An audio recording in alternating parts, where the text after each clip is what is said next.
Hello everyone, welcome back to in this video. आज की इस वीडियो में हम लोग डिस्कस कर रहे हैं यूपी डीएलएड थर्ड सेमेस्टर के बारे में। यहाँ पे आज हम लोग हिंदी विषय के बहुत ही ज़्यादा इम्पोर्टेंट प्रश्नों के देखने वाले हैं और ये प्रश्न आपके लिए बहुत ज़्यादा इम्पोर्टेंट हो सकते हैं। ये आपसे बहुविकल्पीय प्रश्न में, अतिलघुत्तरी प्रश्न में या फिर लघुत्तरी प्रश्न में पूछे जा सकते हैं। ठीक है, तो इन सभी प्रश्नों को आप लोग लास्ट तक ज़रूर देखेंगे। हो सके तो इस वीडियो को 2 से 3 बार ज़रूर देख लें, जिससे एक एक प्रश्न आपको याद हो जाए। ठीक है, स्टार्ट करते हैं प्रश्नों को। पहला प्रश्न है आपका, ये प्रश्न जो है पॉइंट वाइज दिए गए हैं तो आपको आसानी से याद भी हो जाएंगे। ठीक है, फर्स्ट पॉइंट है, छंद के अंगों के आधार पर गढ़ 3 वर्गों के समूह को कहते हैं। ठीक है, छंद के अंगों के आधार पर गढ़ 3 वर्गों के समूह को कहते हैं। ठीक है, फर्स्ट पॉइंट हो गया कंप्लीट। नेक्स्ट पे आते हैं। सेकंड पॉइंट है, यह काम मैं आप कर लूँगा। पंक्ति में आप है, आप कैसा है, तो आप जो है वो निजवाचक सर्वनाम है, निजवाचक सर्वनाम है। ठीक है, यह काम मैं अपने आप कर लूँगा या फिर आप कर लूँगा, ऐसे करके, तो इसमें निजवाचक सर्वनाम है। ठीक है, अगला प्रश्न है प्रश्न नंबर 3। आवारा मसीहा जीवनी में सत्येंद्र चंद्र उपाध्याय का जीवन चरित्र है। आवारा मसीहा किसकी रचना है ये आपको पता होगा।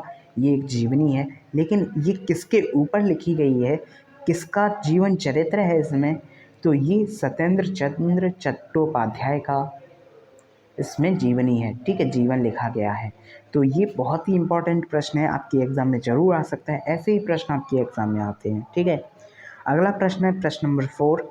माटी की मूर्तें नामक रेखा चित्र किसने लिखा है, तो राम वृक्ष बैनीपुरी ने इसे लिखा है। आपको याद रखना है, राम वृक्ष बैनीपुरी। नेक्स्ट है अगला प्रश्न, मूर्धन्य व्यंजन कौन से होते हैं, तो मूर्धन्य व्यंजन के बारे में बात करें तो टा, ठा, डा और ढा, ये जो हैं मूर्धन्य व्यंजन कहे जाते हैं। ठीक है, मूर्धन्य व्यंजन होते हैं। नेक्स्ट है तालव्य वर्णों की संख्या कितनी है, तो तालव्य वर्णों की जो संख्या है वो है 7। ठीक है, तालव्य वर्णों की संख्या 7 है, याद रखना है। नेक्स्ट अगला प्रश्न है 7 नंबर।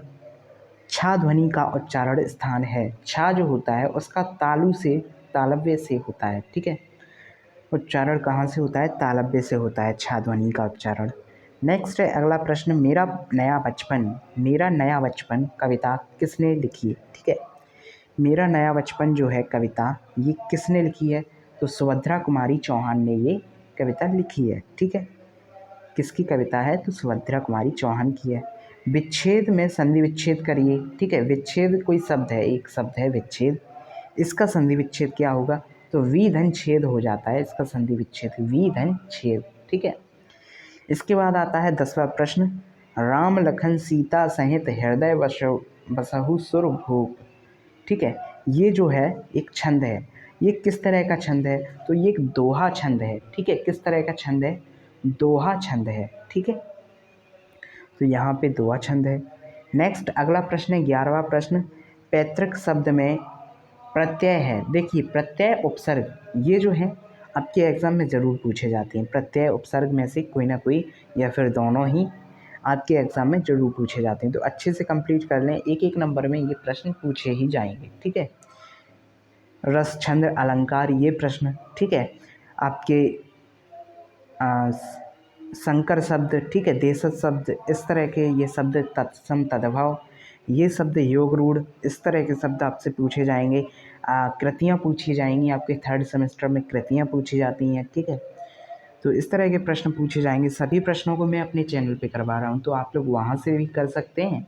अगर आप चाहें तो आपकी बुक या फिर सीरीज़ से कर सकते हैं। ठीक है, लेकिन कर ज़रूर लेना। ठीक है, आगे आते हैं। प्रश्न है हमारा, पैतृक में क्या प्रत्यय है, तो पैतृक में एक जो है प्रत्यय हो जाएगा। ठीक है, एक।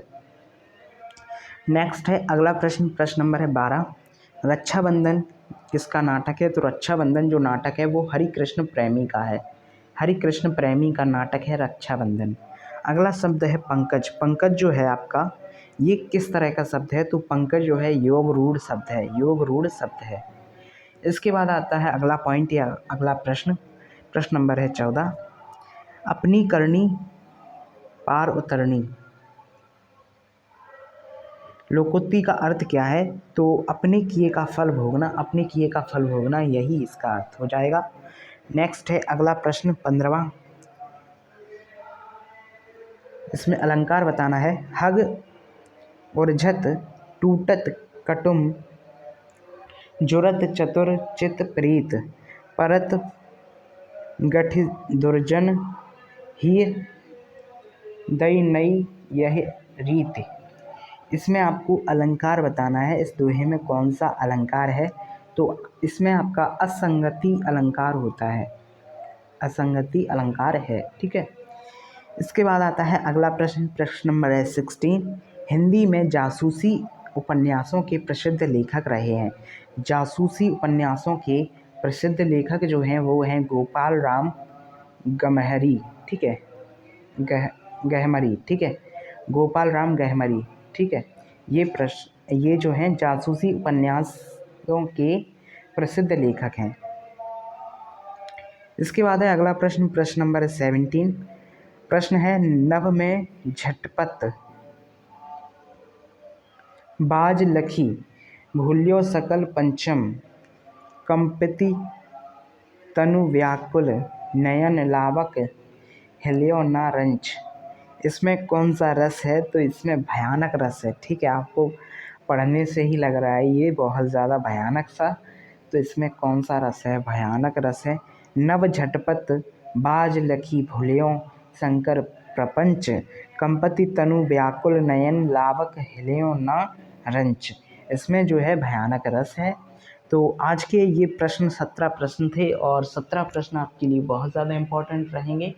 और इसमें क्या क्या इम्पोर्टेंट था वो भी मैंने थोड़ा बहुत बताने का प्रयास किया है। बाकी हमने जो पेपर्स स्टार्ट किए हैं उनको आप देख सकते हैं, वहाँ से आपको पूरा आइडिया मिल जाएगा पेपर में क्या आता है, पेपर कैसा आता है और इस बार पेपर कैसा आएगा ये भी आप जान पाओगे पेपर पैटर्न के थ्रू, ठीक है।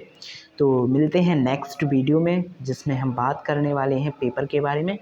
तो thank you, goodbye, take care. इस वीडियो को हो सके तो 2 से 3 बार देख लेना, जिससे आपका हर एक प्रश्न कंप्लीट हो जाएगा, याद हो जाएगा, जिससे आप एग्ज़ाम में अच्छे से लिख पाओगे। Thank you.